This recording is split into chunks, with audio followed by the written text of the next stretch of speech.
¿Qué tal? ¿Cómo están, chicos? Buenas tardes con todos. Buenas tardes, buenas.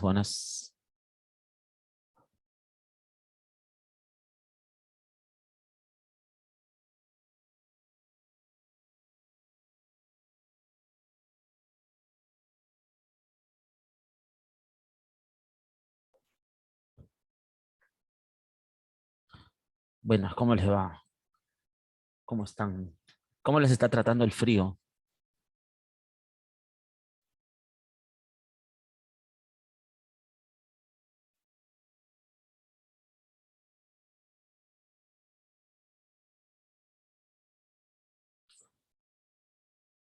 Está fuerte, dice.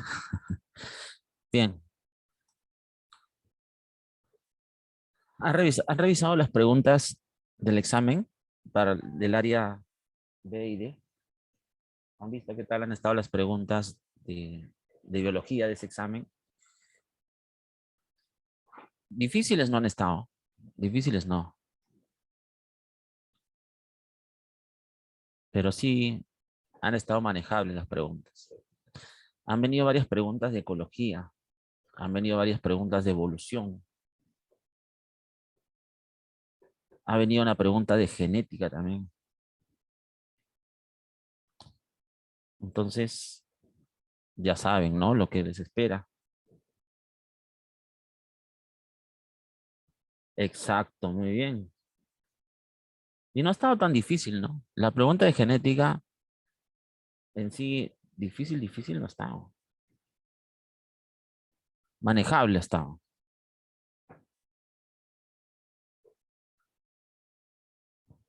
Solamente era identificar, ¿no? Identificar el cruce que daba resultado la F2.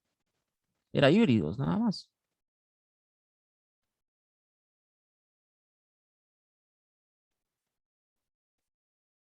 Bien. Hoy día vamos a llevar un pequeño seminario en el cual pues vamos a hablar de 60 preguntas. Cada pregunta va a estar sustentada, no te preocupes. Igual, las preguntas que están acá en este material pues tampoco no son nada fáciles, pero tampoco nada difíciles. Así que vamos a empezar. Vamos, recuerda que puedes participar, ¿ah? Primera pregunta, me dice, algunas especies de animales acuáticos se desarrollan y maduran en ambientes de agua dulce y se dirigen a ambientes marinos para desovar. Este es el caso de, a ver, tenemos 4 peces. Esto hace referencia a los animales eurialinos, ¿no? Un animal eurialino es un animal que tiene la capacidad de migrar del océano al río o del río al océano. Aquí hay dos animales eurialinos. Tenemos al salmón y al pejerrey. Los dos son eurialinos, pero te está diciendo que van a desovar, o sea, a poner huevos. Entonces, la respuesta ahí es salmón. Claro, salmón. Muy bien. El pejerrey no hace eso. Muy bien. Salmón, perfecto. Ahora, la pregunta es, ¿cómo hacen estos animales euralinos para poder migrar de un medio a otro y de cierta manera regular la concentración de sales? Bueno, ellos tienen fosas nasales que en sí no lo utilizan para respirar y también tienen glándulas lagrimales que en realidad no lo utilizan para llorar o para liberar esas secreciones, sino que por adaptación les ha permitido a estos peces poder migrar. Entonces, estos sirven como órganos reguladores o tampones que les permite equilibrar la concentración de sales de un medio a otro. ¿Ya? Pero ¿por qué no puede ser trucha y bonito? Bueno, porque ellos son animales estenoalinos. ¿Qué significa eso? Bueno, son animales que están adaptados a un tipo de temperatura y a un medio de salinidad. Ellos son de sal, oceánicos. Bien, y recordando un poquito acerca de la temperatura de los animales, recuerda que los animales homotermos para poder mantener una temperatura estable que es 37 grados, dependen de un órgano interno como el hipotálamo. Por eso se les llama animales de sangre caliente.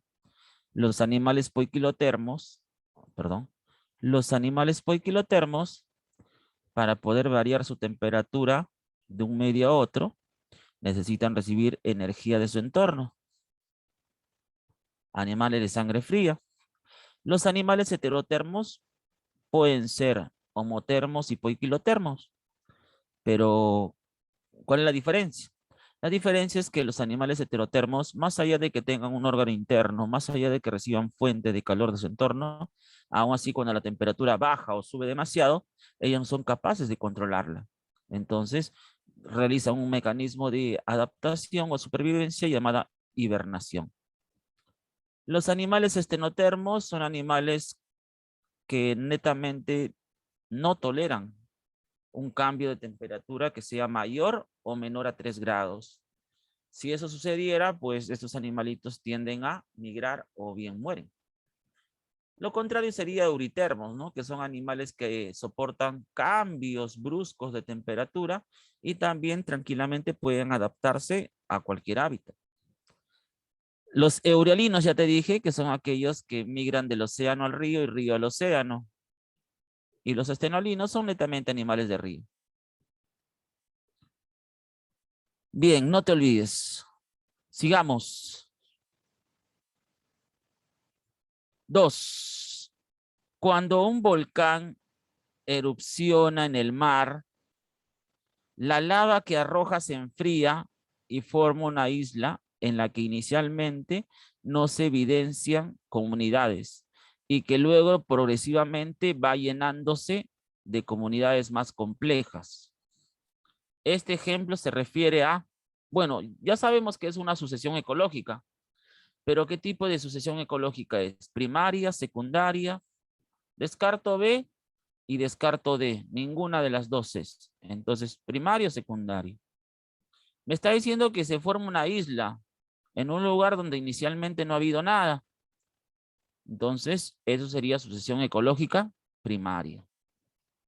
¿Por qué se llama sucesión ecológica primaria? Bueno, porque nos dice que a través de un biotopo virgen surge un ecosistema clímax.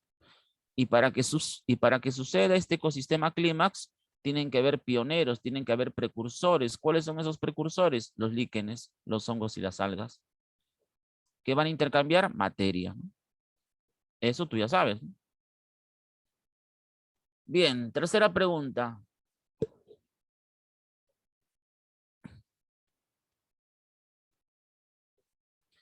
Él es la zona de transición entre dos ecosistemas, mientras que la totalidad de ecosistemas de la Tierra se denomina. A ver.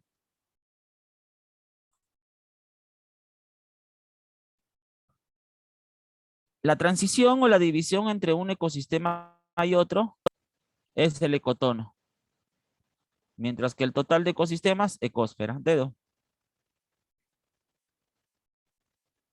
Dedo. Pregunta 4. La pava de ala blanca y el gallito de las rocas son aves que se encuentran en qué situación respectivamente. Mira, para poderte acordar y poder relacionar todo esto, yo lo que te sugiero es que en el material que te he brindado, pues en Reino Animalia y en Ecología 2, donde hay esta parte, ya te recomiendo que tú trates de recordar no todos los animales que son protegidos en ciertas zonas, sino solamente dos, máximo tres, bueno, aunque dos está bien. Acuérdate, dos animales y el área natural protegida donde se protege. Y también recuerda dos animales y de acuerdo a la situación en que se encuentren, ¿ya? Por ejemplo, la pava de ala blanca, junto al cocodrilo de Tumbes, junto al mono choro de cola amarilla, al suri, son animales que están en vías de extinción. Y el gallito de las rocas ya hace más de 12, 13 años que está en situación vulnerable. ¿Cuál es la diferencia entre uno y otro nivel? Bueno, no es que haya niveles, simplemente es que es de acuerdo pues al factor de riesgo que presente cada uno, ¿no? ¿Cuál es tu factor de riesgo que están a punto de desaparecer? Aquí la diferencia es que hay un poquito más de población. Aquí si disminuye la población pasan a vía de extinción, simplemente. ¿Y cuáles son esos factores de riesgo? Contaminación, destrucción de sus hábitats, tráfico de estos animales.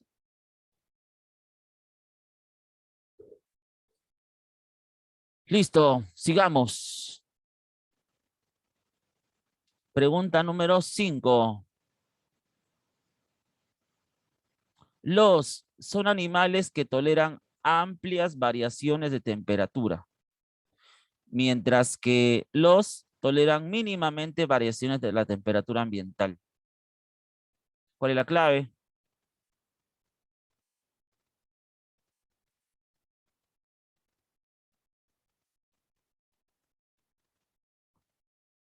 Beso, muy bien. La clave es beso. Está fácil.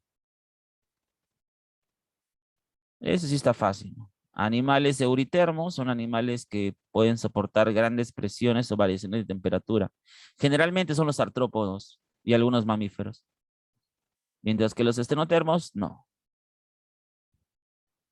6. El cocodrilo y el ave que le limpia los dientes presentan una relación interespecífica denominada. Mira, aquí la clave más correcta es comensalismo. ¿Por qué? Porque entre comillas se está diciendo, el ave que le limpia los dientes quiere decir que solamente él se beneficiaría. Eso sería comensalismo. Pero no hay comensalismo. Entonces tengo otras dos variables, tengo mutualismo y cooperación. Este y este descarto. Pero no tengo algo definido. Entonces como no tengo algo definido, como el contexto de la pregunta no me detalla exactamente si ambos se benefician o si son dependientes, pues tengo esa duda. Entonces puede ser cualquiera de estas dos.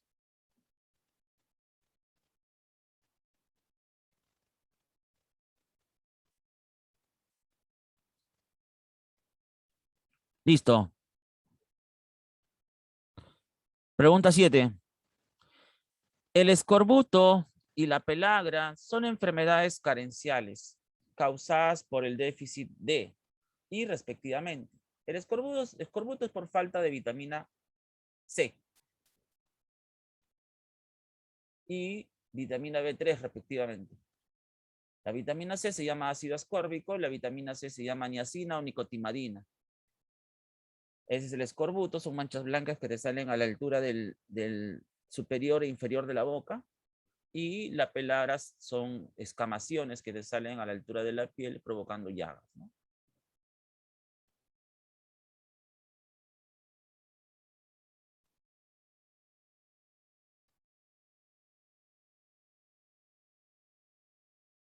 Pregunta 8.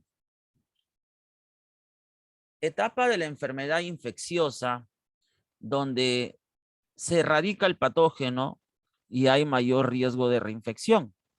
Quiere decir, a ver, según el contexto de la pregunta debería ser etapa de la enfermedad infecciosa donde se está erradicando el patógeno y hay mayor riesgo de reinfección. No podría ser infección porque la etapa de infección es generalizada, pues. No podría ser incubación porque en la incubación el patógeno ya está dentro del cuerpo y lo primero que está haciendo es provocar los síntomas, los signos. La clínica, la etapa clínica sería pues los síntomas, los signos, ¿no? Entonces solamente me queda D. Claro, D. La convalecencia es la etapa o la recuperación gradual del paciente, ¿no? En esta etapa, poco a poco se está erradicando el patógeno y tienes que seguir una prescripción médica para poder recuperarte, ¿no? Esa prescripción te dice que tienes que tener que descansar y tomar medicamentos, ¿no? Según el tratamiento. Ahora, el tiempo de descanso varía, puede ser entre 7 a 15 días, dependiendo del tipo de enfermedad, puede ser incluso hasta más, pero en esa etapa tú tienes que consumir todos los medicamentos y alimentarte de la forma en que te diga el doctor, porque de cierta forma, al no hacerlo, esta es una etapa, como te digo, gradual de recuperación, pero a su vez es rápida reinfección. Cuando tú ya adquieres una reinfección, te vuelve a dar la enfermedad y es difícil que te puedas recuperar. porque los medicamentos que tú estás consumiendo simplemente ya no van a servir. Y eso también recuerdo habértelo comentado, ¿no?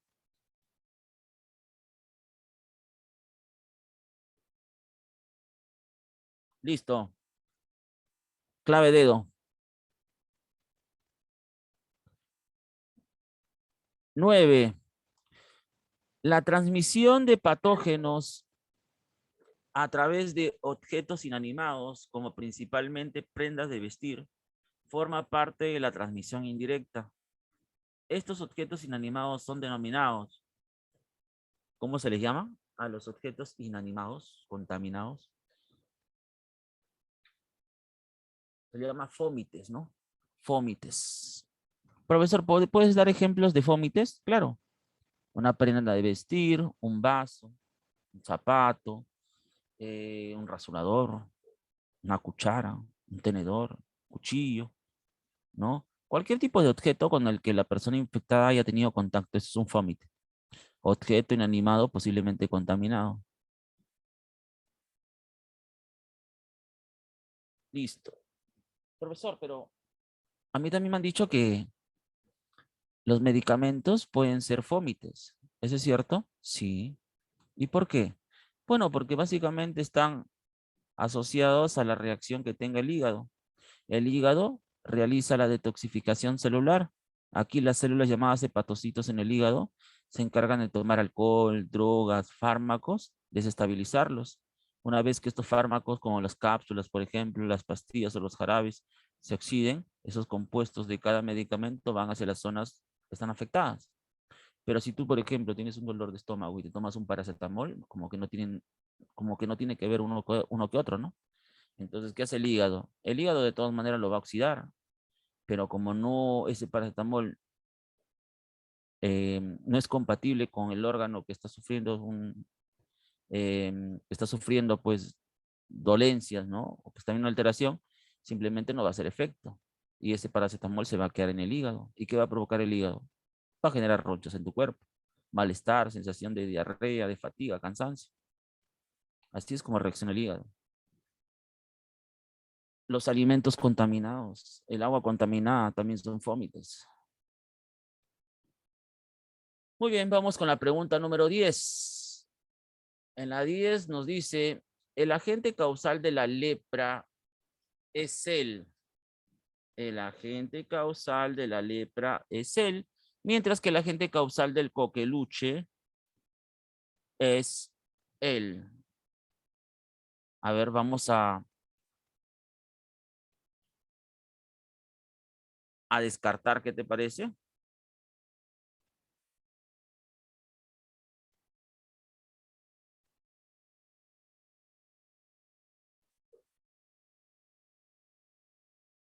¿Tienes clave por ahí? A ver,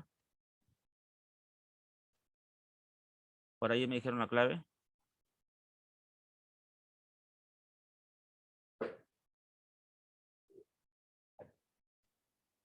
Ya, a ver, vamos a descartar, ¿qué te parece? ¿Ya? Primero, la lepra. Ya, estos nombres que tú ves aquí, la mayoría de estos nombres están asociados al nombre del descubridor. En realidad, el bacilo de Nicolayer, se llama Clostridium tetani. ¿Qué enfermedad te produce? Tétano. ¿Aquí dice tétano? No, entonces descarto. El bacilo de Yersin, su verdadero nombre es Yersinia pestis y causa la peste bubónica, así que lo descarto. Bacilo de Koch, bueno, ese es el nombre del descubridor, Koch, pero el nombre de la bacteria se llama Mycobacterium tuberculosis. No tiene nada que ver con la lepra, ¿no? El bacilo de Bordet, sí, el bacilo de Bordet sí, sí causa el coqueluche, pero uno no, entonces descarto. Bacilo de Hansen, el bacilo de Hansen, eh, su verdadero nombre se llama Salmonella typhi. El bacilo de Hansen es la Salmonella typhi. Salmonella typhi. ¿Qué enfermedad te causa? La fiebre tifoidea.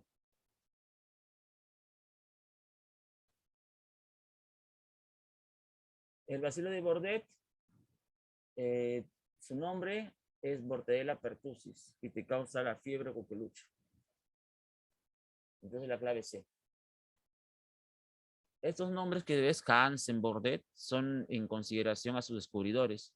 Uno es Gerard Hansen y el otro es Jules o Jules Bordet. Es más, te doy un dato, un datazo. La gran mayoría de bacterias, cuando nosotros respiramos, inhalamos y exhalamos, nosotros inhalamos bacterias también en el aire, pero la mayoría de las bacterias se queda acá, en los pelitos que hay en la tráquea. Eso es porque los pelitos que hay en la tráquea, esos cilios, contienen moco y el moco atrapa esas bacterias. Cuando hay una acumulación de bacterias, tú toses, te atoras, ¿no? ¿Entiendes? Pero esta bacteria llamada la Bordetella pertussis es bien viva. Al momento de que ella ingresa a tu cuerpo, ella libera sustancias químicas y esas sustancias químicas destruyen las células, permitiendo que la bacteria entre libremente. Entonces, una de las pocas bacterias que tiene la facilidad de atravesar la pared traqueal y los cilios que hay ahí es la Bordetella pertussis.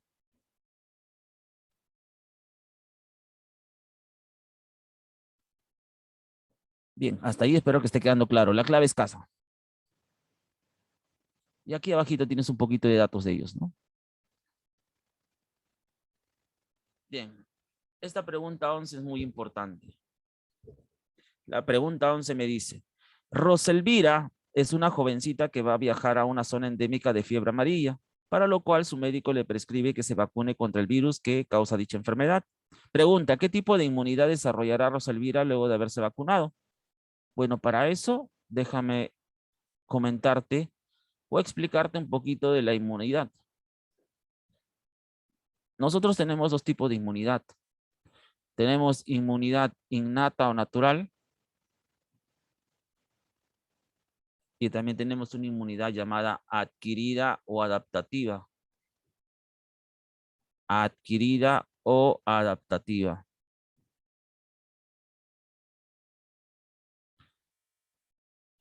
La inmunidad innata es como cuando te preguntan por tu ex y te dicen, oye, ¿te acuerdas de ese chico? No, ¿quién es? Oye, pero ¿cómo no te vas a acordar? No, no tengo memoria. Sin memoria. En cambio, la inmunidad adquirida sí tiene memoria. Ay, mi ex, cómo le extraño, como quieren, ¿no? Memoria. La inmunidad innata, la inmunidad innata es inespecífica, entonces. ¿Por qué es inespecífica? Ajá, por ejemplo, aquí hay los glóbulos blancos. Hay glóbulos blancos que ya han sido creados, pero sin memoria. Es decir, acá hay un neutrófilo y ve una bacteria. El neutrófilo va y se lo come la bacteria. ¿Tú crees que le pregunta quién es? ¿Crees que le interesa saber qué tipo de bacteria es? No, se lo come. ¿Eso qué quiere decir? Que actúan antes de una infección. Actúa antes de una infección. De una infección. Aquí es específica porque ya conocen. Entonces actúan después de una infección. De una infección. Por ejemplo, ya has tenido COVID. Ya pues tu cuerpo ya está formando anticuerpos. Entonces ahí recién te está protegiendo, ¿eh? Después de una infección. Ahora, por ejemplo, señorita Karen, em, supongamos que una persona no se asea, ¿no? 2, 3 días, entonces tiene bacterias pegadas a la piel, pero esas bacterias pegadas a la piel no van a poder hacer nada. ¿Por qué? Porque la piel es una barrera física. La piel pertenece a la barrera innata.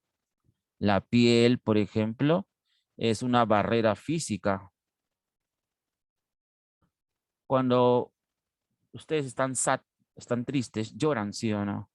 Por ejemplo, las lágrimas, la saliva, el moco, pertenecen a la barrera química. La barrera química son las secreciones. Tú cuando lloras, pues está bien, estás triste, pero de cierta forma tus lágrimas tienen inmunoglobulinas, anticuerpos, y también contienen una enzima llamada lisozima, y esa lisozima destruye la pared celular de las bacterias. Luego están los leucocitos, los glóbulos blancos. Hay leucocitos que no tienen memoria. Han sido creados así nada más. Y estos leucocitos atacan cualquier patógeno, por eso es que es inespecífica. En cambio, la adquirida, voy a explicarte la adquirida. La inmunidad adquirida o adaptativa se divide en dos. Se divide en dos. Primero, puede ser adquirida pasiva y adquirida activa. La adquirida pasiva te dice que la persona recibe anticuerpos de otro organismo. La adquirida activa, la persona genera sus propios anticuerpos. Por ejemplo, pasiva natural. Tú desde que naces hasta el primer año o año y medio de vida, tu mamá a través de la leche materna te transmite inmunidad. ¿Ves? Recibes anticuerpos de otro organismo. Aquí, por ejemplo, te han hecho una mala transferencia de sangre o de repente, pues, te has envenenado, ¿no? Te ha mordido una víbora, por ejemplo. O te has tomado Racumín, por ejemplo, ¿no? Dijiste, no, me dejó ella, tomo Racumín. Ya. Entonces, ¿qué pasa? La única forma de recuperarte es a través de un suero o una terapia.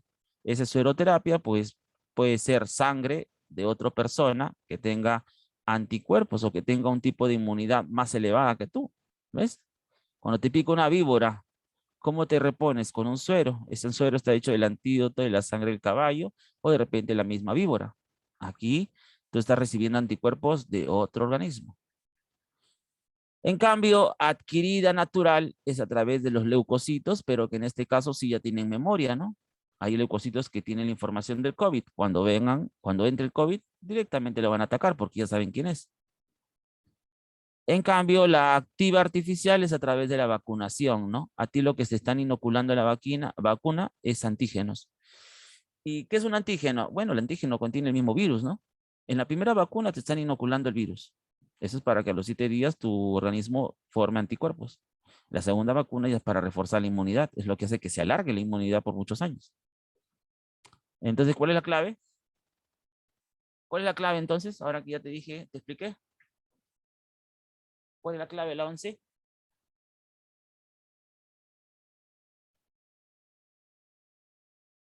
La clave es beso, ¿no?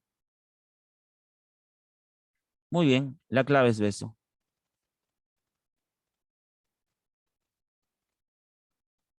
Listo. Vamos con la pregunta número 2 entonces.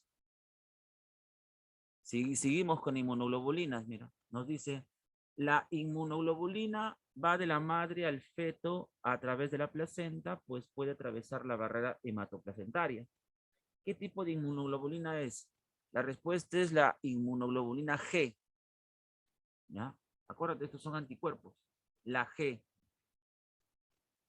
La G y la M son dos inmunoglobulinas que de acuerdo a sus valores son las que aparecen primero en la etapa de una infección. Por eso es que cuando uno se hace la prueba de COVID, para poder determinar si es que ha tenido o no tiene COVID, se mide estos valores.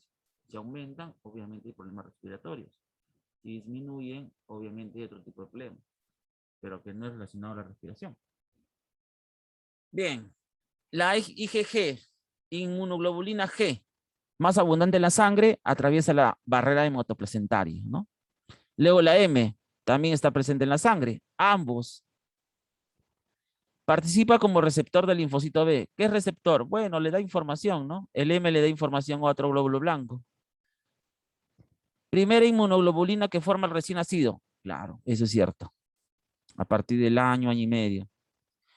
La inmunoglobulina A está en la saliva, en las lágrimas. ¿Te acuerdas? Yo te dije, hay anticuerpos ahí, ¿no? Presente en la leche materna y transfiere inmunidad al recién nacido. Sería inmunidad adquirida, pasiva, natural.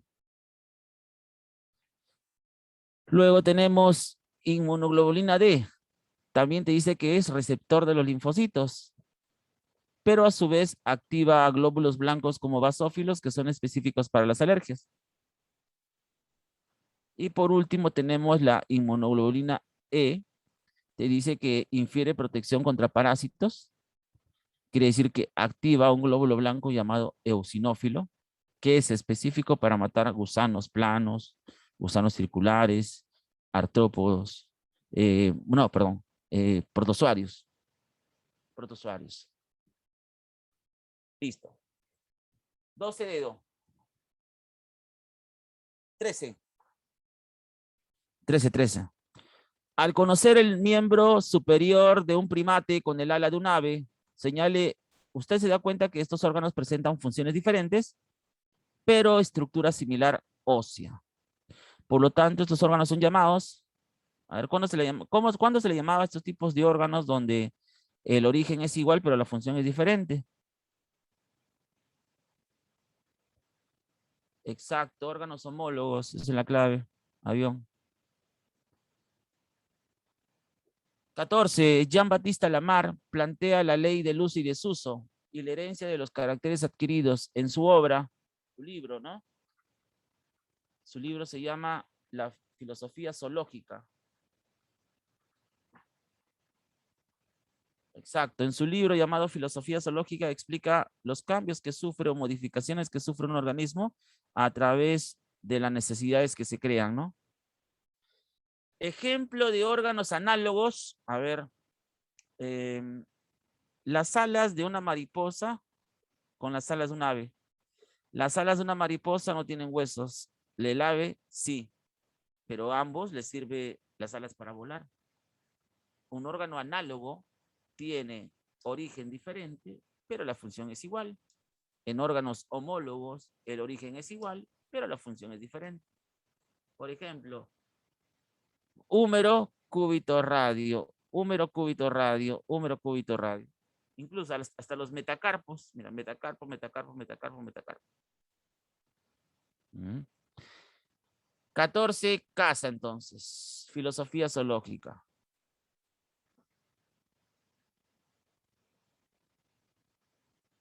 Vamos. 15, pregunta 15.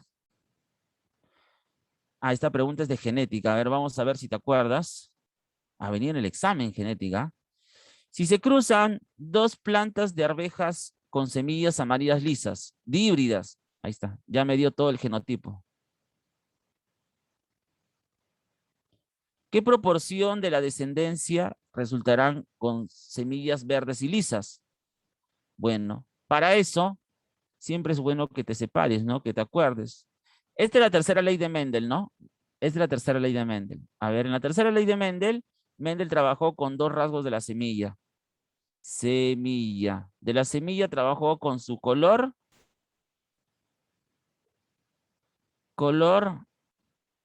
y la forma.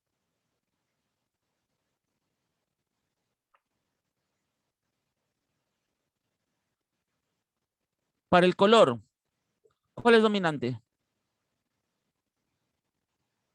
Amarillo.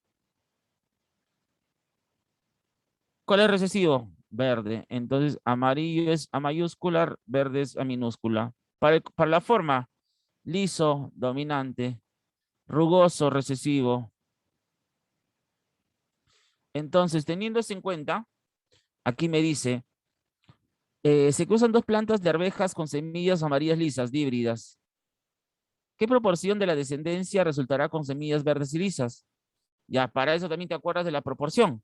La proporción de individuos por un cruce de híbridos es 9:16, 3:16, 3:16 y 1:16. A ver, por ejemplo, aquí son amarillos lisos, verdes lisos, amarillos rugosos y verdes rugosos. Ya está. Ahora sí, ¿cómo desarrollo este ejercicio? ¿Te acuerdas que tenías que hacer un tablero grande, no gigante? Ya no hagas eso. Multiplícalo directamente, ¿sí?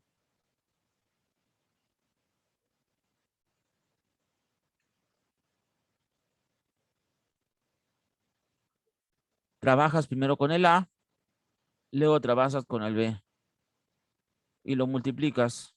Aquí me sale así primero.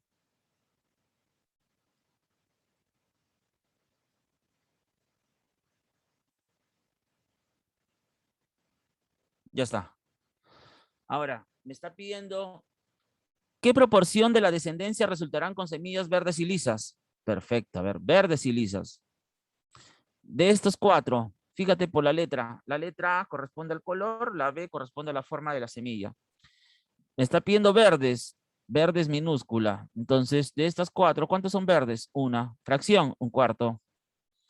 De estas cuatro, recuerda que el B es la forma. De estas cuatro, ¿cuántos son verdes? Lisas, perdón, lisas. Tres de cuatro, ¿no? Tres cuartos. Multiplica tres cuartos por un cuarto, me sale 3/16. Esa es la clave. ¿Se entendió o no se entendió? A ver, me confirma.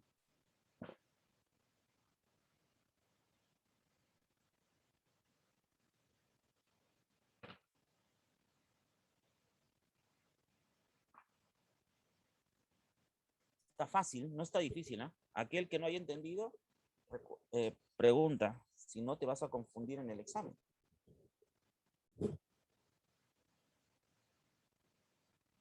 Habla ahora o calla para siempre.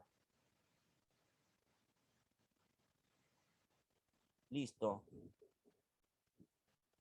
Vamos con la pregunta número 16. Pregunta número 16.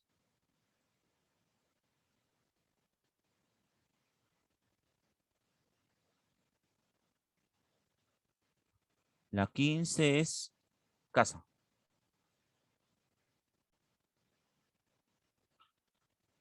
16. La hemofilia es una enfermedad cuya patología se fundamenta en la ausencia del factor 8 de la coagulación, por lo que los pacientes que padecen esta enfermedad deben recibir dicho factor en dosis diarias.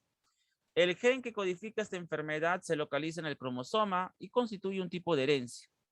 Bueno, la distrofia muscular, el daltonismo, la hemofilia, la ceguera nocturna, el color de ojos de las moscas, todos ellos pertenecen a una herencia. Esa herencia se llama herencia ligada al sexo. La herencia ligada al sexo se caracteriza porque afecta al cromosoma X. Si afecta al cromosoma X, ¿quién se ve más afectada? La mujer. ¿Por qué la mujer? Porque tiene doble cromosoma X. Entonces aquí la clave es avión. Avión. Eso también tú lo sabes bien, lo hemos explicado, ¿no? 17.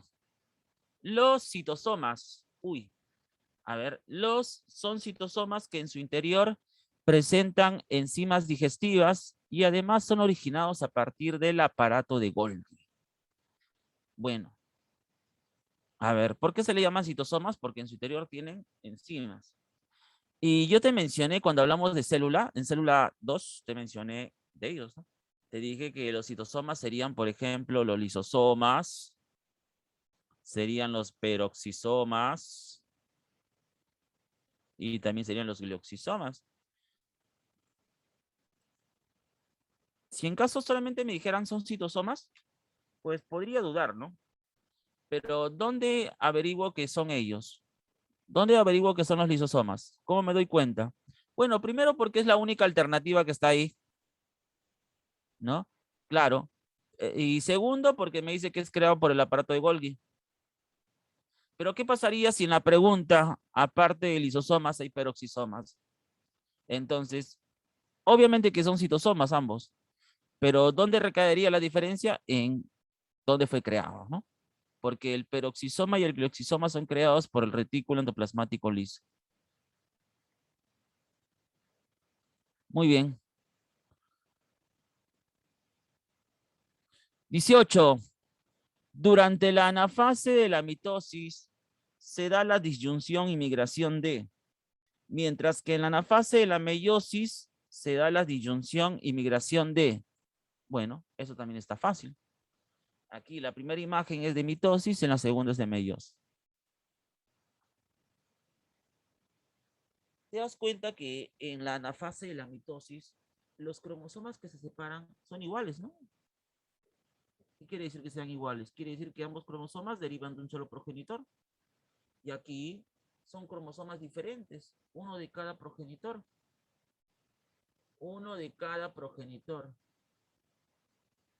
Cuando los cromosomas son iguales y provienen de un solo progenitor, se le llama cromátides. Cuando los cromosomas son diferentes, o sea, de cada progenitor, son cromosomas homólogos porque ellos han pasado por recombinación, crossing over. Entonces la clave es beso, muy bien. La clave es beso.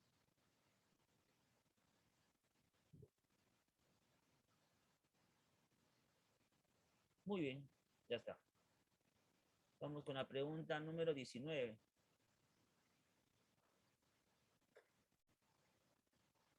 ¿Ves? Recién son la 1 y ya estamos en la pregunta número 20. 19. 19. Cualquiera diría que ya vamos a terminar, pero no, nos faltan 60 preguntas, son bastantes. A ver, 19. La glucólisis. A ver, la glucólisis. La glucólisis se lleva a cabo en él, mientras que la fosforilación oxidativa, ¿dónde se desarrolla? Vamos.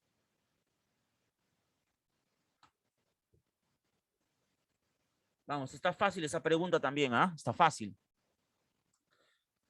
La glucólisis se desarrolla en el citosol, mientras que la fosforilación se desarrolla en las invaginaciones que presentan la membrana interna de la mitocondria, llamada crestas.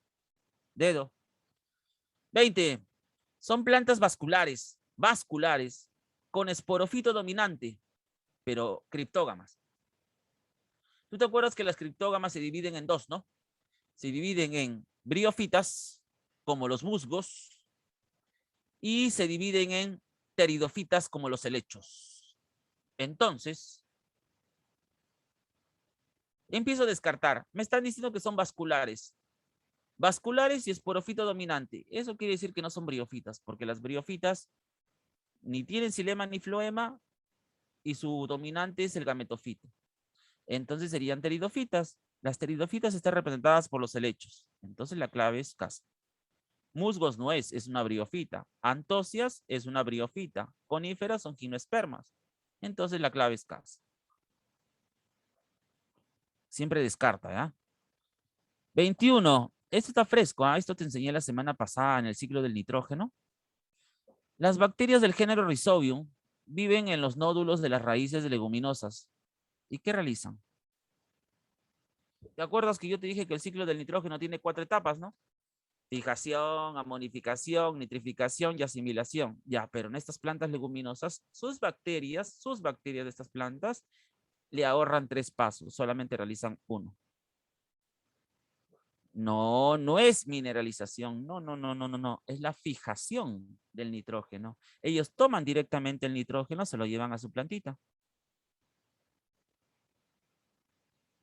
¿Cómo se llaman esas bacterias? Esas bacterias se llaman Rhizobium leguminosas. 22. El pulgón es un insecto que necesita de la producción de aminoácidos por la bacteria Buchnera, que vive en su intestino. A su vez, requiere moléculas sintetizadas por el pulgón para construir la capa externa de su pared. Ninguno puede vivir sin el otro. Esta relación interespecífica se denomina, cuando te dice que uno no puede vivir sin el otro, pues te está diciendo que es mutualismo.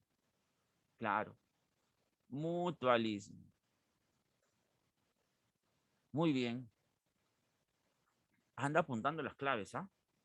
Anda apuntando las claves, no te olvides.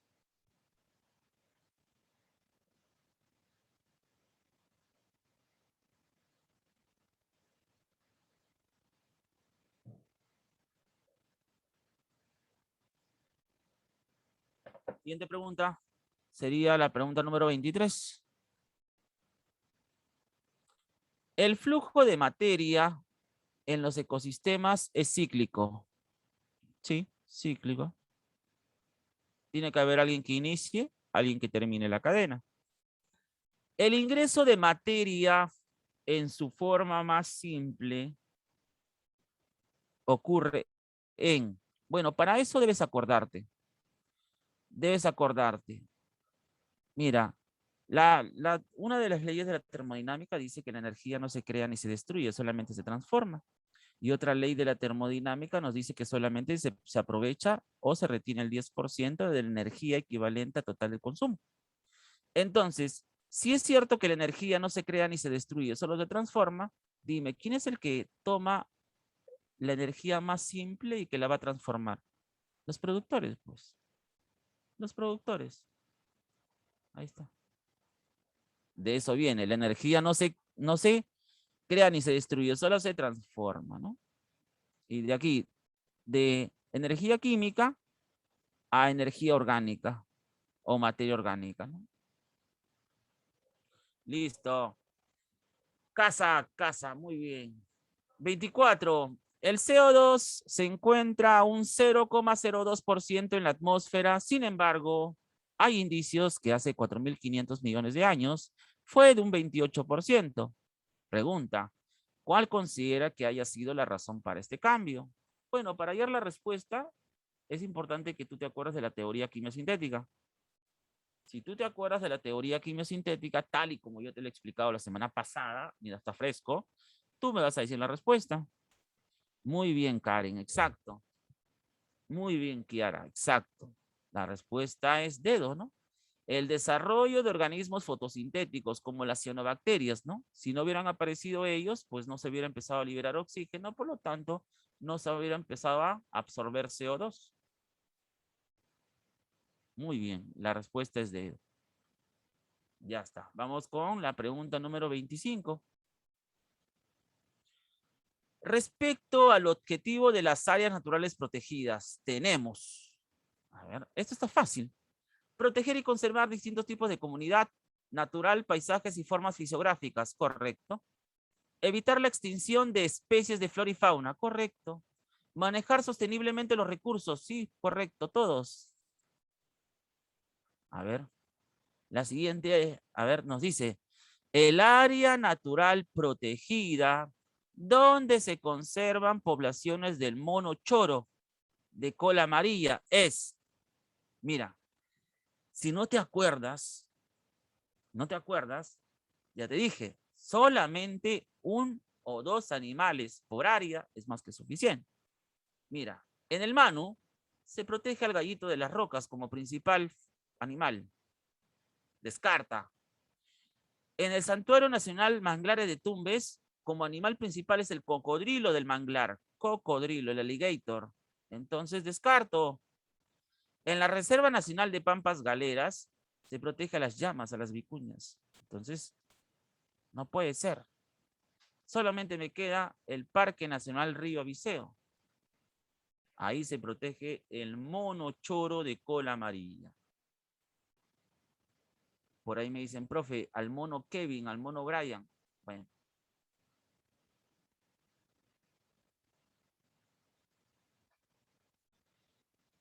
#27. Me dice, el cocodrilo de Tumbes, el lobo fino de mar y el suri son especies que se encuentran en, mientras que el jaguar, el gallito de las rocas, el cóndor y la tortuga carey están en. Asimismo, el camaleón rojo, el zorro de orejas cortas y el hurón se encuentran en. El perro de monte, la anaconda y la marmosa se encuentran en. Igual, para yo poder considerarlas, yo tengo que acordarme de lo que te pedí, ¿no? Uno o dos animales por situación. Por ejemplo, el cocodrilo, vía de extinción, igual que el lobo fino de mar y el suri. Los cuatro tienes vía de extinción. Entonces hasta ahorita no sé cuál es la clave. Segundo, a ver, segundo grupo, el jaguar, no me acuerdo. El gallito de las rocas, situación vulnerable. De estos cuatro, acá hay situación vulnerable, acá también y acá también. Entonces ya voy descartando al B. Ya descarto. Siguiente grupo, el camaleón rojo, el zorro de orejas cortas y el hurón. Ya, ellos están en situación indeterminada. ¿Cuántos tienen situación indeterminada? Aquí hay uno, pero aquí está en segundo lugar. Aquí no, y aquí no. Entonces la clave es avión. Claro, está bien. Muy bien, Karen. Muy bien, Anthony. La clave es avión. Pregunta número 28. 28. Ya, esto es repaso 1. Lo hemos visto en el repaso 1. La transcriptasa inversa es una enzima presente en los retrovirus, cuya función es convertir el ARN viral en ADN viral. Eso se llama retrotranscripción. Esta enzima se encuentra en él, que es el agente causal del. Muy bien, exacto. Esto lo vemos en el repaso 1, ¿no? En el repaso 1 yo me enfoqué hablándote de los virus. Y junto a los virus también hablé del VIH, ¿no? Y te dije que el VIH era un retrovirus porque tiene la capacidad de modificar el dogma, ¿no? Que es la síntesis de proteínas. ¿Y cómo puede cambiar la información del dogma? Utilizando su enzima llamada retrotranscriptasa. VIH, dedo. Vamos, 29. Ya, 29. Ya, al que me diga cuál es la clave, le voy a pedir que me sustente. Manolo es un jovencito que vive en Arequipa. Esperemos, hay que terminar para poder establecer cuál es la clave, porque si por ahí alguno de ustedes ya me dice cuál es la clave, les voy a pedir que me sustente. Manolo es un jovencito que vive en Arequipa. Él se autodenomina un dog lover, pues cada vez que encuentra un perro callejero, lo lleva a casa y lo tiene consigo hasta encontrarle un dueño. Sin embargo, desde hace como una semana presenta sensación de malestar general, acompañada de fiebre que cede antipiréticos. O sea, él se está automedicando, está tomando, pues, por ejemplo, paracetamol, panadol para bajar la fiebre, que son antipiréticos. Además, presenta tos productiva abundante con secreción blanca grisácea salada, asociada a ortopnia. Ortopnia es cuando tiene la dificultad de dormir boca arriba y boca abajo. Y dolor punzante en el tórax. No se evidencia visceromegalia, inflamación de las vísceras, como por ejemplo estómago, hígado, esas vísceras, intestino. Es llevado al hospital, donde se le hace un hemograma, en el cual se manifiesta eosinofilia. La eosinofilia son los eosinófilos. Esos eosinófilos son para gusanos, pero el valor de eosinófilos en la sangre es de 1%, de 1 a 4, pero no seas malo, aquí tiene 12. Quiere decir que esa persona está infestada de gusanos. Una tomografía donde se evidencia una lesión quística de 5,5 centímetros de diámetro en el pulmón derecho. Según lo anterior, ¿qué enfermedad podría estar afectando a Manolo y cuál sería su agente causal? A ver, es una pregunta de examen de admisión del año 2019. Mira, esto yo te enseñé en Reino Animal. En Reino Animal nosotros hablamos de los nemátodos. Te mencioné varios, ¿no? El oxiuro, la lombriz intestinal, la triquina, pero también te mencioné un gusanito que estaba en el perro. Ese gusanito se llama Echinococcus granulosus. Pero este Echinococcus granulosus va a producir dos tipos de hidatidosis. Si este Echinococcus granulosus, a partir de la ingesta, ¿no?, de la carne de este animal por el perro y a partir del contacto que tú tienes con el perro, la saliva, tú puedes ingerir los quistes o huevos o de repente el gusanito directo. Si este gusanito que lo ingieres a través del perro se va al intestino, entonces ese gusanito se llama Echinococcus granulosus. Entonces la enfermedad que te va a provocar es hidatidosis digestiva o hidatidosis gástrica o intestinal. Pero en este caso te está diciendo que se va al pulmón. Por lo tanto, este gusanito cuando entra y no va al tubo digestivo, sino se va a los pulmones, su nombre cambia. Sería Schistosoma manzoni. Y el tipo de enfermedad que provoca es hidatidosis pulmonar. Clave casi. ¿No? Es igual, por ejemplo, si tú consumes huevos de la tenia en la carne de cerdo y esos huevos de la tenia se van a cualquier parte de tu cuerpo, hasta en el cerebro. Igual la tenia mismo se va a cualquier parte del cuerpo. Por eso tienes que leer bien la pregunta. Listo, vamos con la pregunta número 30. El ciclo de los. Jover, cuéntame, ¿cómo se llama ese nemátodo que es muy abundante en nuestro tracto digestivo? Es aquel nemátodo gusano que nos provoca comezón en el recto y en el ano. ¿Cómo se llama? Yo lo mencioné, Dije que es el gusano más abundante en el tracto digestivo. ¿Cómo se llama? Es más abundante en los niños, pues, ¿no? Porque los niños sufren de esa comezón. Muy bien, Nadia. Exacto. Se llama Oxiurus. Oxiurus. Pero el nombre verdadero de los oxiuros, bueno, oxiuro es un nombre coloquial, su nombre vulgar, pero su nombre verdadero del oxiuro es Enterobius vermicularis, ¿no? Aquí me dice, el ciclo del O se realiza durante el ciclo vital del y compromete órganos como el estómago o el intestino, ¿no? Y te hablo un poquito acerca de esto. Estos gusanitos andan en cualquier lado, pero son más abundantes en las heces de cualquier animal. Puede ser que, por ejemplo, tú hayas ido al baño, no te has limpiado bien, bueno, el derrier, y por ahí pues hay un poco de excretas en la mano, y de repente tocas cualquier objeto, ¿no? De repente tocas el objeto, lo utilizas y no lo lavas. Viene otra persona, toca eso, tiene contacto con las heces y se mete el dedo a la boca. O puede ser al revés también, ¿no? ¿No? O simplemente pues hay animalitos como la mosca que se para en cualquier basura, y luego se para en tu plato. Y ahí deja los huevitos de esto. La única forma de que tú ingieras estos gusanitos o el huevo es a través de vía fecal oral. ¿Y dónde se depositan estos huevos? ¿Dónde se desarrolla el gusano? En el recto y en el ano. Y te produce esa comezón. Por eso, no sé si recuerdas que yo te hablé del ejemplo de tu perrito. Te dije que tu perrito cuando tiene este gusano se sienta de potito y se arrastra como trencito. Eso es porque también tiene oxiuros él. Bien, sigamos. 31. La clave acá es avión, ¿no? 31. ¿Cuáles son las características del ciclo biológico de tu amiga? De tu befa.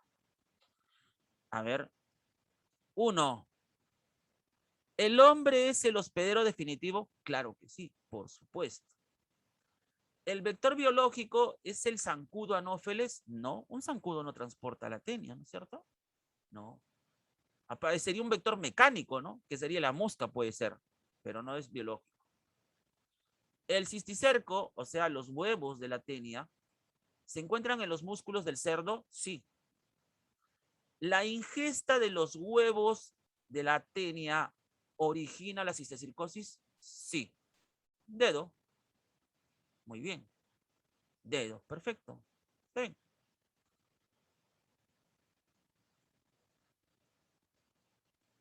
No sé, tengo como que la incertidumbre, tengo eh, la sospecha de que iba a venir una pregunta de reino animal con enfermedades relacionadas. Por eso, estate atento. Para el área A. Presento que el área A es el que va a sufrir más el domingo, el sábado, domingo. 32. Relaciona ambas columnas y marca la respuesta correcta. A ver, aquí está hablando de los tipos de vectores, ¿no? Y también habla un poquito de patogenosidad. A ver, reservorio. Bueno, un reservorio es un animal que almacena o retiene al patógeno muchísimo tiempo, muchísimo. Entonces, contiene el parásito. Portador, hospedero que no tiene síntomas, pero puede infectar a otras. Vector mecánico, simplemente transmite al parásito, ¿no? Transmite el parásito. Y patogenosidad, yo te expliqué que era la capacidad para que un patógeno produciera una enfermedad infecciosa. Entonces, si no me equivoco, la clave es casa, ¿no? La clave es casa, creo, ¿sí? Correcto.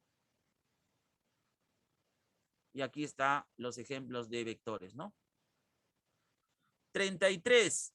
La leishmania. La leishmania es un protozoario. Constituye una endemia que afecta ancestralmente a la población andina y selvática de nuestro país. Este parásito ocasiona la enfermedad llamada y es transmitido por vectores del género. Sí hablamos eso, ¿no? Eso lo hablamos en protozoarios. Pertenece a los flagelados. La enfermedad se llama leishmaniasis o también se llama UTA. UTA, por si acaso he dicho. El insecto que lo transporta se llama titira. Y la titira pertenece a un grupo de insectos llamado Loxomia. Loxomia. Aquí está, ese es el ciclo de la leishmania, ¿ya? Está fácil de entender, está numerado, así que cualquier duda igual me la hace saber. 34. Esta pregunta está súper fácil, ¿ah? Esta pregunta está súper fácil. En una pareja, el varón es sano y la mujer es portadora de hemofilia. ¿Qué probabilidad hay de que sus hijos varones sean hemofílicos? Bueno, te está diciendo que el varón es sano. Si el varón es sano, el varón es XH mayúscula Y. Y la mujer es portadora, te dice que es XH mayúscula, XH minúscula. Multiplica. El primero, XH mayúscula, XH mayúscula. El segundo, XH mayúscula, XH minúscula. El tercero, XH mayúscula, Y. Y el cuarto sería XH minúscula, Y. Los separo ahora. Una vez que los he separado, ¿qué me están pidiendo? Solamente me están pidiendo varones. Varones. ¿Cómo reconozco los varones? Por los cromosomas. Aquí es mujer y mujer. Entonces acá hay dos varones. Me están diciendo, ¿qué probabilidad hay de que sus hijos varones sean hemofílicos? Él es sano. Y él es hemofílico. Ojo, solamente me están hablando de varones. No, no puede ser un cuarto, ¿sabes por qué? Porque si te habla un cuarto, te diría, de todos sus hijos, de todos los hijos, ¿cuántos serían varones hemofílicos? Descarta ellos dos. De los dos, la mitad, un medio. Exacto, muy bien. No podría ser un cuarto, ojo, porque acá está enfocado, está enfatizando que solamente quiere a los hijos varones. Nada más. Por eso no se confundan, ¿ven?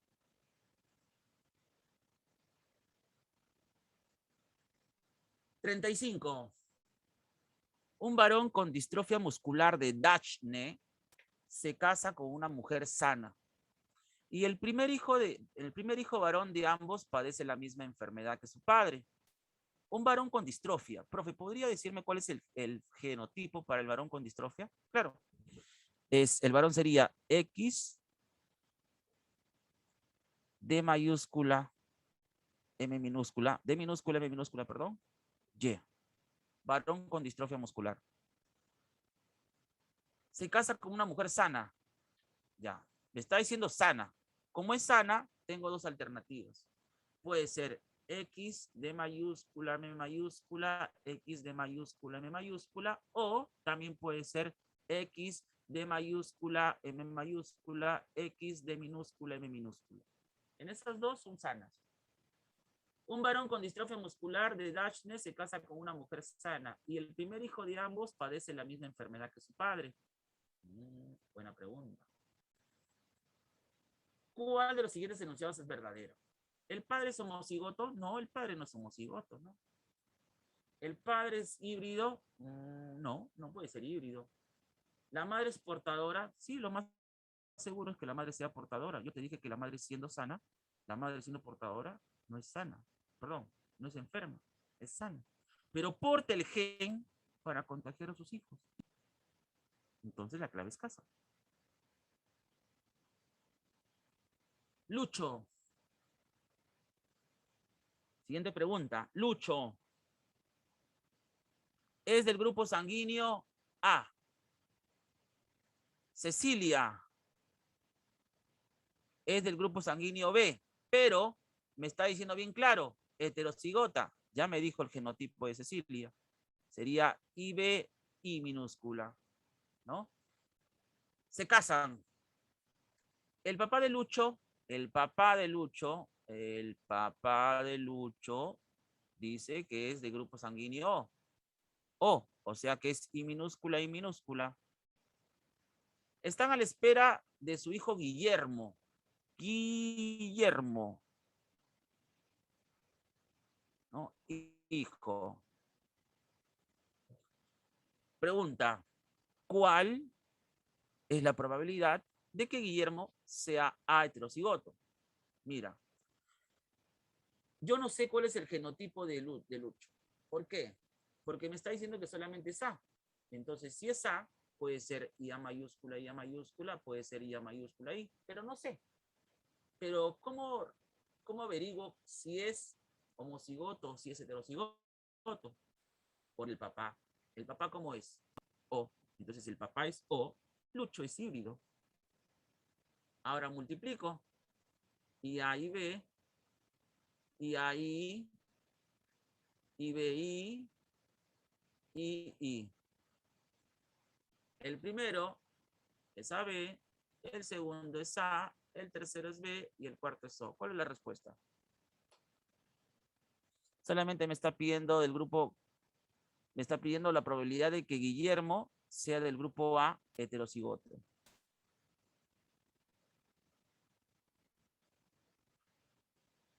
¿Cuál es la respuesta, muchachos? Un cuarto, pues. ¿Cuál es la probabilidad de que Guillermo sea del grupo sanguíneo A heterocigoto? Un cuarto. Casa. Fácil.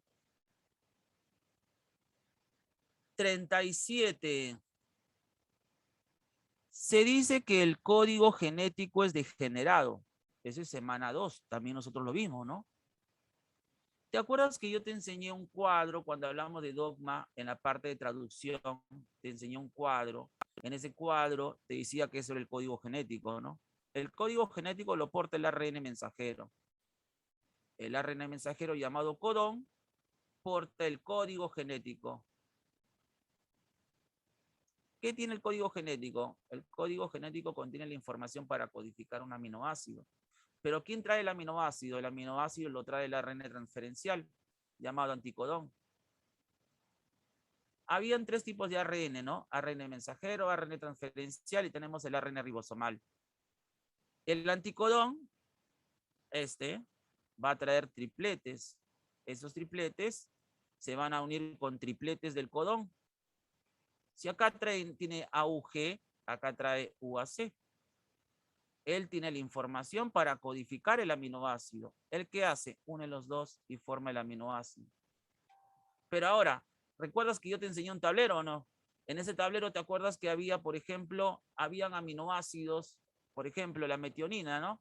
La metionina solamente tiene como código AUG, pero habían la fenilalanina, por ejemplo, tenía 1, 2, 3, 4 codones codifican la fenilalanina.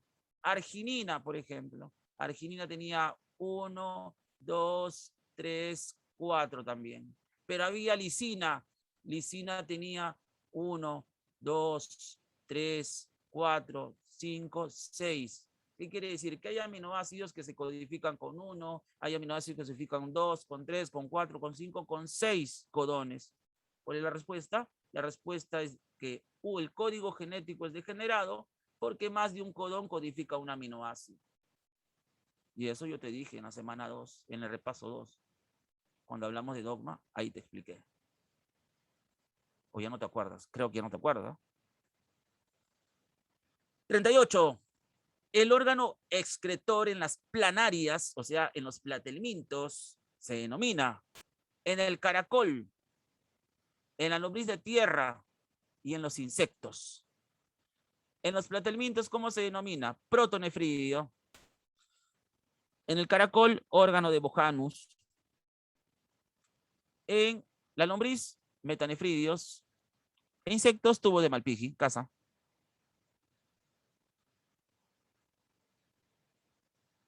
Muy bien, casa. Listo. Vamos con la pregunta número 40, 39, 39. 39. Relacione y marque la alternativa correcta. La pregunta 39 y 40 son respiración celular. 41 es fotosíntesis. A ver. Aquí me dice la alternativa correcta, ¿no? Por cada FACH que se oxida durante la fosforilación oxidativa, se generan 3 ATPs. A ver aquí. Un FACH me dice que me da 3 ATPs. No, me da 2. Entonces es falso. El aceptor final de electrones es el agua. A ver. Tú sabes que en las crestas se da la fosforilación oxidativa. Para las crestas, el FACH y el NACH se acercan, ¿no? Aparte de que el FACH te da 2 ATPs, aparte de que el NACH te da 3, estos ATPs y estos son a partir de los hidrógenos que deja el FAT y el NAT. Estos hidrógenos se dividen en electrones y protones.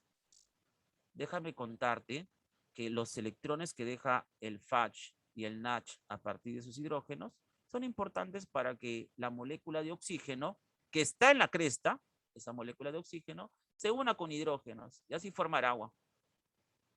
En cambio, estos protones de los hidrógenos del FACH y el NACH son importantes para que el ADP se junte con el fósforo inorgánico y así formar ATP. Entonces, eso es verdadero. Es verdadero. La ubiquinona es una proteína. La ubiquinona transporta electrones, falso, protones. La proteína de tu amiga, la ATP sintetasa, en la fosforilación oxidativa, ¿permite la hidrólisis del ATP? No, al contrario, permite formar ATP. Entonces, falso. Clave, beso. 40. Relacione y señale la alternativa correcta. Fermentación, citosol. Formación de acetilcoenzima A, mitosol. Fosforilación, cresta. 40, entonces la clave es dedo. Sí, muy bien, dedo. 41, ya esa pregunta está regalada. Los productos de la fase luminosa son los cuales son utilizados en la fase oscura.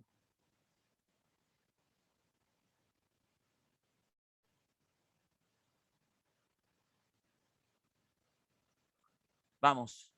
Claro, pues, está fácil, ¿no? ¿Cuál sería la respuesta? La respuesta sería ATP y NADPH2. Sencillo. ATP y NADPH2.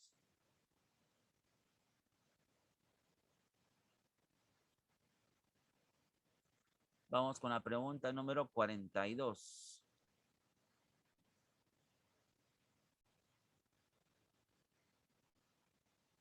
Los fotosistemas están formados por pigmentos que se encargan de captar la luz.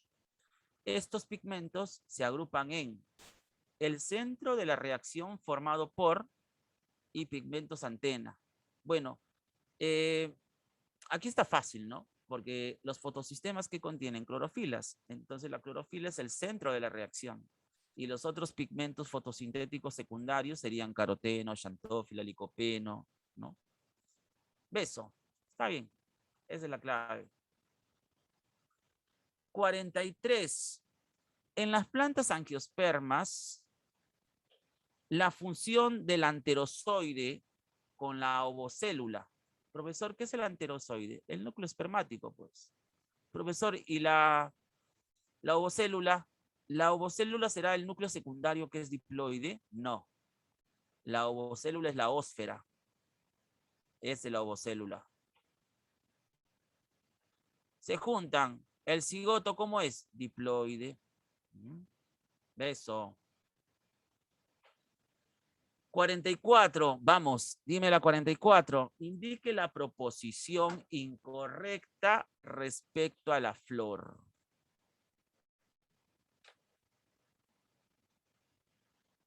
Indique la proposición incorrecta respecto a la flor. A ver, por ahí ya contestaron. Los demás.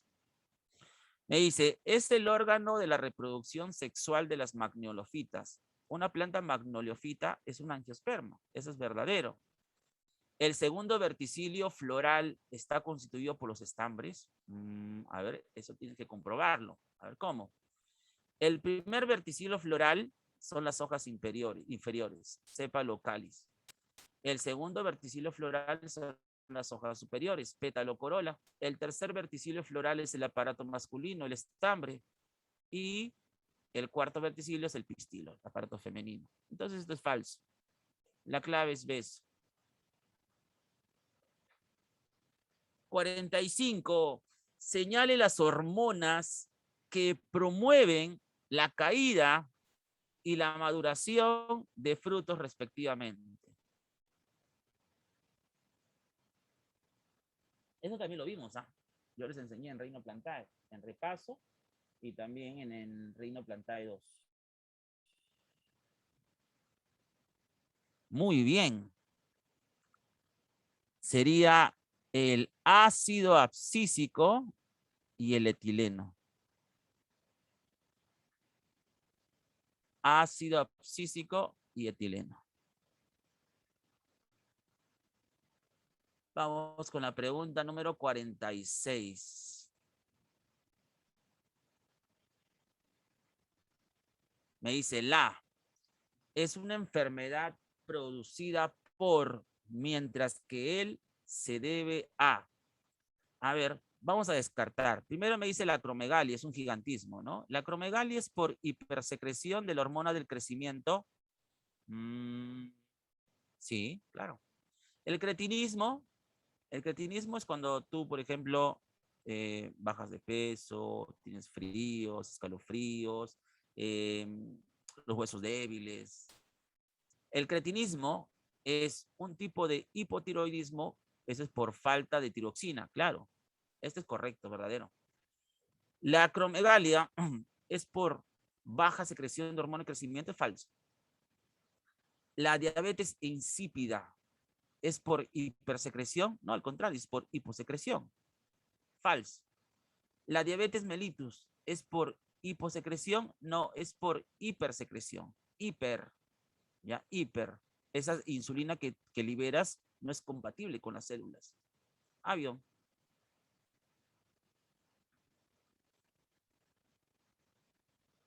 47.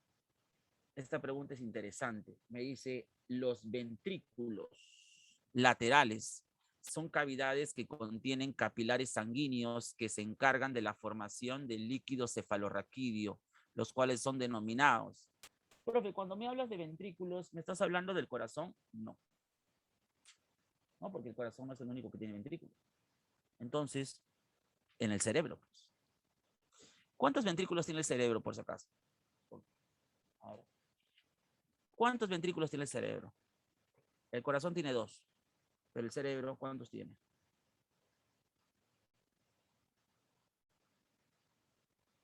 4.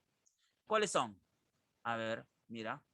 Aquí tenemos 1, 2. Estos huecos que tú ves acá, ese hueco aquí, ahí hay 2. Voy a borrar esta parte. 2. Esos son los ventrículos laterales. Ese es el tercer ventrículo y ese es el cuarto ventrículo. Ahí hay vasos sanguíneos y hay capilares. Pero en los ventrículos laterales, aparte de vasos sanguíneos y capilares, hay otros tipos de capilares que se encargan de formar el líquido cefalorraquídeo. ¿Y a dónde va a ir ese líquido cefalorraquídeo? Ah, va a las meninges, pues, va a las capas del cerebro, va a la dura madre, va a la pía madre. ¿Qué es y cómo se llama esa estructura, profesor, que está presente en los ventrículos laterales? Ah, eso se llama el plexo coroideo. Pero, a ver, descarte los demás. Ya, por ejemplo, la fobia. La fobia es el área de la retina donde se enfocan los rayos luminosos y se encuentra especialmente capacitada para la visión del color. No tiene nada que ver. La oliva vulvar. La oliva vulvar están en el bulbo raquídeo, ¿no? Y junto al puente de Barolio, ¿no? Forman parte también del SARA, que sería la regulación del sueño. No tiene nada que ver. Las vellosidades aracnoideas son estructuras especializadas en forma de coliflor, ¿ya? En forma de coliflor, que actúan como válvulas de presión unidireccionales para el vertido de líquido cefalorraquídeo. O sea, son conductos, pero acá te está diciendo forman. Entonces plexos coroideos. ¿Está bien? Está bien la clave. 48. La fecundación se da en el de la trompa de falopio, mientras que la ocurre a nivel uterino y constituye el inicio de, a ver, eso también es fácil, ¿no? A ver, primero vamos a separar a las trompas de falopio en tres. La trompa de falopio se divide en tercio interno, tercio medio, tercio externo. ¿Ya? Luego me dice la fecundación. ¿Dónde se produce? La fecundación se produce en el tercio externo. Luego me dice la anidación. La anidación es cuando el blastocisto, o sea, la blástula, abandona las trompas de falopio y se va al útero. Esa es la anidación. O la implantación del blastocisto. Se implanta, perdón, en la pared interna del útero llamado endometrio. Una vez que se implanta, ya con eso se da al inicio del embarazo, ¿no? Se da el inicio del embarazo, perdón. Eso ya sería entre el día 6 y el día 7, ¿no? Entonces la clave es, ¿ves? La fecundación se da en el tercio externo de las trompas de falopio, mientras que la anidación del blastocisto ocurre a nivel uterino y constituye el inicio del embarazo. Sí, está bien. Vamos con la pregunta 49. Con ustedes parece que sí vamos a terminar rápido. A ver aquí. 49. Los pares craneales en el ser humano son 12, de los cuales 3 de esos pares inervan la lengua. 2 de ellos le brindan sensibilidad y 1 le brinda movilidad. Indique cuáles son respectivamente. Ya ves. Ya ves. Ahí sí, ya. Ahí F por usted, señorita. A ver. Me dice, de los 12 pares craneales, primero vamos a mencionar cuáles son los 12 pares craneales, ¿ya? El par 1 se llama olfatorio, ¿no? Obviamente, el mismo nombre lo dice. El par 2 es el óptico, ¿no? Ya, entonces voy a decir las funciones, ¿ya? Rapidísimo. El par 1, aquí voy a poner par, ¿ya? El par 1 es el óptico. Olfatorio, perdón, olfatorio. Obviamente, ¿de qué se encarga? De percibir los sabores. El par 2, sabores. El par 2 es el óptico. Y se encarga de la agudeza visual.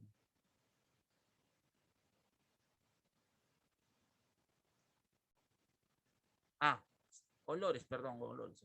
Sí, tienes razón, olores, perdón. Olores. Par 3. 3. El 3 se llama oculomotor común. Muy bien, Kiara. Común. ¿De qué se encarga el oculomotor común?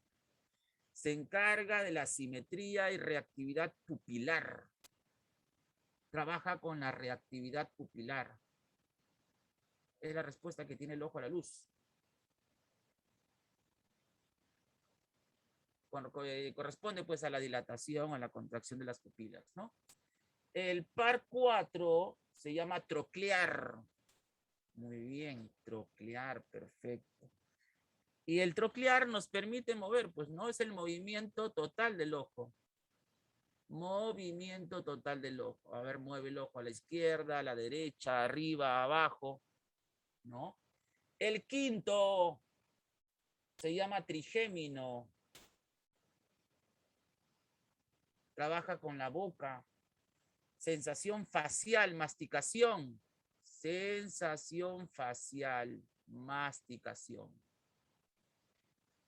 Hasta ahorita, si te das cuenta, ninguno tiene que ver con lo que está acá, ¿no? Ninguno. Aunque puede ser el trigémino, puede ser.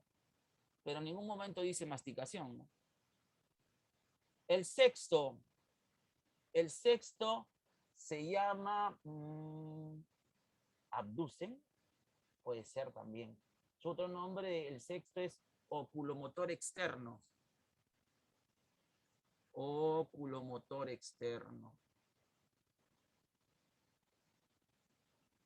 Él se encarga netamente del movimiento lateral. Movimiento lateral del ojo. De un lado a otro, nada más. Izquierda, derecha. El séptimo se llama facial. Facial. El facial obviamente se encarga de sonreír, inflar carrillos, también trabaja con el sentido del gusto, ¿no? Sensación del gusto, ¿no? Aquí.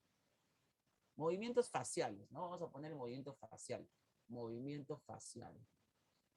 Facial. El par 8, ¿cómo se llama el par 8? El par 8 se llama auditivo o vestíbulo coclear, ¿no? Auditivo. Se encarga de dos cosas, obviamente de la audición y también se encarga del equilibrio. Luego, aquí al costadito lo voy a poner, el 9 se llama glosofaringeo, ¿no? Glosofaringeo. ¿De qué se encarga? De la deglución. Se encarga de la deglución, ¿no? También tenemos el décimo. El décimo es como tu amigo, el nervio vago. Ese nervio es muy grande, es el nervio más grande que tenemos. Inerva desde la altura de la frente hasta el intestino grueso. O sea, trabaja directamente con varios sistemas. Trabaja con el sistema respiratorio, sistema circulatorio, sistema digestivo, ¿ya? Trabaja con varios sistemas. El 11º se llama espinal o accesorio, ¿ya? El espinal trabaja con el movimiento del cuello. ¿Ya? Y por último, el 12º, llamado hipogloso, trabaja directamente con el movimiento de la lengua. Movimiento lingual. Entonces, todo esto, ¿cuál es la clave? La clave, a ver, voy a borrar. Voy a tener que borrar todo. La clave sería, primero lee la pregunta nuevamente, te dice, los pares craneales en el ser humano son 12, de los cuales 3 de estos pares inervan en la lengua. 2 de ellos le brindan sensibilidad y 1 le brinda movilidad.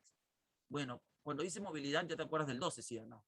Ah, te acuerdas del 12. Tiene dos claves, tiene C y B. También te dice que 1 le brindan sensibilidad. Ya, sensibilidad es el 9. Pues. Casa, el par 7, el par 9 y el par 12. Listo. 50. El retículo endoplasmático rugoso debe su nombre a la presencia de ribosomas adheridos a su superficie. La proteína que fija el ribosoma a la membrana del retículo endoplasmático rugoso es la riboforina. ¿Ya? La riboforina es una proteína que no solamente une los ribosomas con el retículo, sino también la riboforina une la unidad mayor con la unidad menor del ribosoma. Clave beso. 51. Señale los enunciados correctos. El glucocálix permite el reconocimiento celular de células animales. Eso es correcto. Las células vegetales vecinas se comunican mediante desmosomas. Falso, plasmodesmos. El colesterol proporciona estabilidad. No, falso, fluidez. El modelo de la membrana citoplasmática denominada mosaico fluido fue propuesto por los alemanes Singer y Nicholson. Verdadero. 1 y 4. Dedo. Dedo. Vamos con la pregunta 52. La transcripción forma una primera molécula llamada ARN mensajero. Mensajero. 53. La enzima que se encarga de formar los enlaces peptídicos durante la traducción se denomina. Bueno, eso es después de la traducción, ¿no? Después de que ya tienes todos los aminoácidos, solamente falta unirlos. La enzima encargada es la peptidiltransferasa. Profe, ¿qué significa ARN-HN? ARN heterogéneo nuclear. Es un ARN que se mantiene en la cromatina. Por medio de este ARN se forma el mensajero, se forma el transferencial y el ribosomal. Es como el ARN precursor. Bien, 54. Las células que se encuentran en el ciclo celular se denominan proliferantes. Y las que se encuentran en la fase G sub 0 se llaman, yo te dije, si lo hablamos en ciclo celular, te manifesté, aquellas células que maduran rápido y que ya no se pueden dividir o que simplemente nunca se han dividido, a esas células se le llaman quiescentes. Quiescentes. 55, esa es genética. ¿Para qué se realiza un cruce de prueba? A ver, cuando te dicen, los hijos son híbridos, todos los hijos son híbridos, uno de los padres es homocigoto recesivo, pero no sé cuál es el otro genotipo del papá, pero sé que es dominante, así que puede ser homocigoto, puede ser heterocigoto. Entonces la clave es dedo, saber si un organismo con fenotipo dominante es homocigoto dominante o heterocigoto. 56, esto es evolución. A ver, me dice, tipo de especiación, aquí, tipo de especiación que es producto de aislamiento geográfico. Tengo dos, que luego propicia aislamiento genético y reproductivo. Bueno, la alopátrica es cuando a través de una barrera geográfica, ¿no?, los ancestros se separan y forman especies que con el pasar del tiempo van a tener diferentes características fenotípicas y genotípicas. La especiación peripátrica es a través de una pequeña barrera que se forma, generando una barrera muy pequeña y formando una población muy pequeña. Pero aquí te dice tipo de especiación que es producto de aislamiento geográfico que luego propicia aislamiento genético y reproductivo. O sea, no está refiriéndose ni a mayor ni a menor cantidad, lo cual significa que es estable. Por lo tanto, es dedo, especiación alopátrica. Pero para que no te confundas, las San Marcos o las preguntas en el examen con respecto a tipo de especiación solamente se basan en la alopátrica y simpátrica. ¿Cómo diferencias? Bueno, es que la alopátrica tiene barrera y la simpátrica no. No te olvides de eso. 57. Por muchas generaciones los varones indios, musulmanes y judíos se han circuncidado, aunque esta práctica no ha tenido efecto sobre el prepucio de sus descendientes.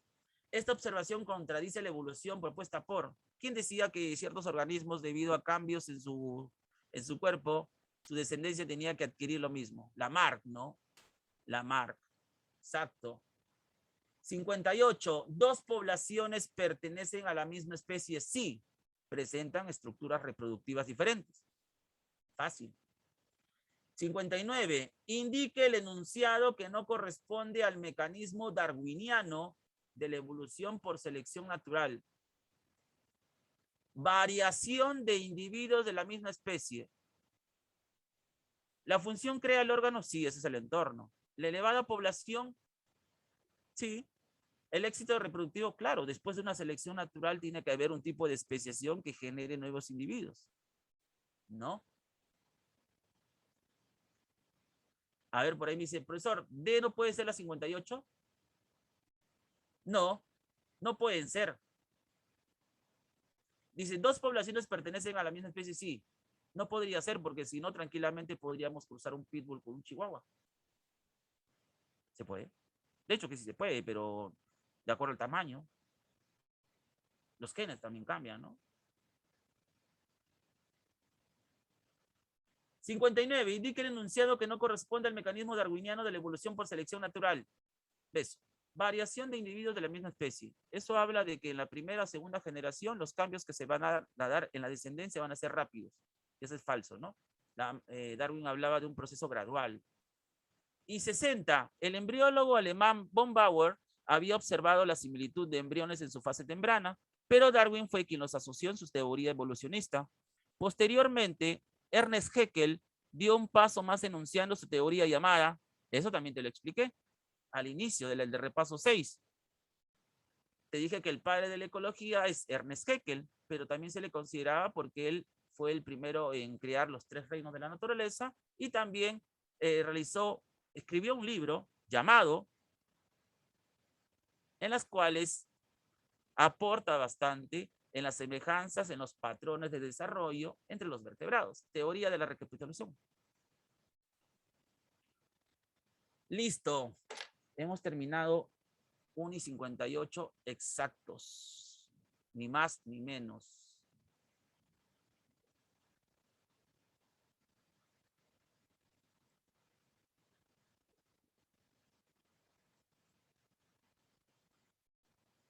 A ver, por ahí me dicen, profe, la 59 no es C por ser. No, la función crea el órgano. Es la función, el entorno, pues. Listo, muchachos. Ha sido un gusto. Ahí tienen el material, descárguenlo. Nos vemos hasta la próxima semana. Un gusto, cuídense. Vayan a almorzar. Muchas gracias a ustedes. Nos vemos. Gracias, gracias. Hasta luego.